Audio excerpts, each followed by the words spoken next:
Keep remembering, Brian's very anaesthetised. He doesn't feel feelings the way you do, except an enormous degree of self-pity and real despair can be there. But having honest truth from you may be appearing to hurt him, but it's really more about sadness. He needs to know that you're no longer going to be used and abused. It's still 3 days before Brian's intervention.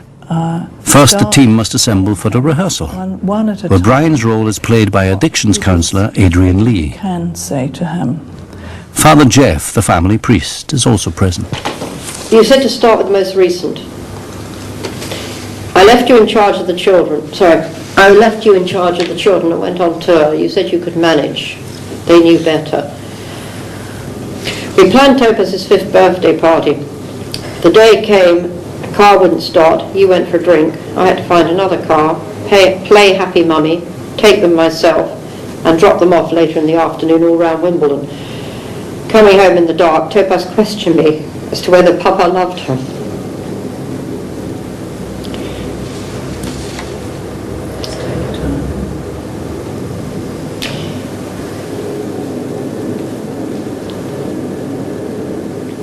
Optimistic outlook died on the 29th of February 1996. Because you weren't there, I had to make the decisions to call the vet, arrange the funeral, pick the children from 3 different places, and spend the last night cuddling him. I never even remembered a prayer at the last moment. I was so tired. And for this, I cannot forgive myself still. I read your travel journal the other day. I know I can never stop loving you. And how I need your courage, understanding and love. Just get better. Not for 6 months or a year, but forever.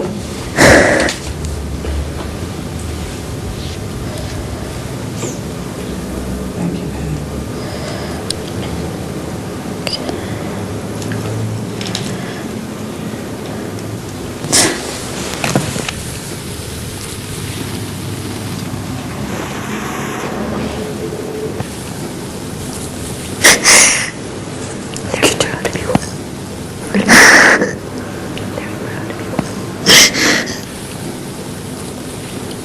Do you want to just say what?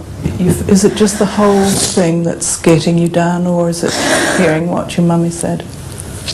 I don't know. Just I can remember a time when on a tour of British Isles with you, and I was about 12, and I think we were in Edinburgh, and we went shopping during the day, and you bought me lots of presents that Mummy would never have bought me, and I felt that we were really special together. And then we went back to the hotel room, and I got changed for dinner, and you went off to sort something out with your group, and you came back and you were drunk, and then I said, I'm going down to dinner, are you coming? And you said no. And I went down to dinner and I said who I was, and they thought I was the tour manager. And then I sat down to dinner on my own and came back up, and you were lying drunk on the bed. And I was scared that if you'd want me to go away, that you didn't love me. And then you went out, and I don't know what time you came back, but the next day, I know the tourist said to the driver they'd seen you drunk, and we had to make up excuses for why you were, that it was up to you if you wanted to get drunk, these things happened, And I just felt really hurt that you could make me have to make excuses up on your job, on your work, something that was supposed to be a holiday for me, something special. And you didn't treat me like that. Well done.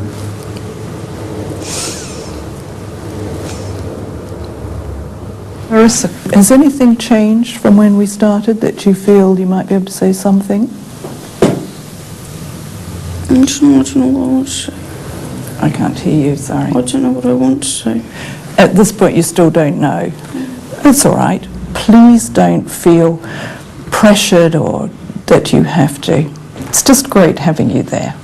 And I know how anxious you're feeling about it. Topaz, would you like to read yours?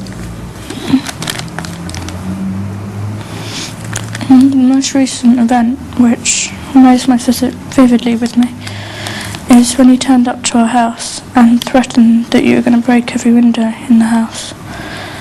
And later on, it progressed into like an argument with in the kitchen, and it ended with the breaking of glass. And all three of us were upstairs wondering what the hell was going on and didn't know what was happening. And so Joe phoned the police, and when they arrived, he arrested for breach of the peace. When you were released the day after, I was scared that you were going to come back and I didn't know what you were going to do. When I was 9 years old and I went on tour with you around Scotland, you came up with a beer in your hand, but you thought I was asleep. And I've written in my diary, on my Filofax, that you'd had a drink, and you'd read it, and I came back and you accused me of being a traitor. And I felt guilty and I let you down, when in fact you were the guilty one, and you let me down.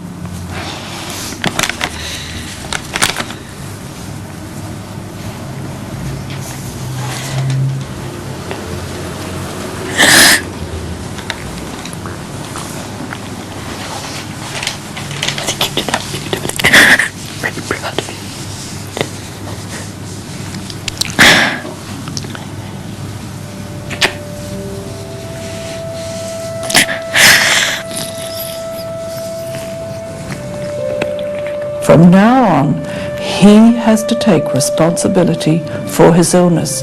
You as a family are now saying, we are not taking responsibility for your illness anymore, but you're also giving him the belief that he can do it.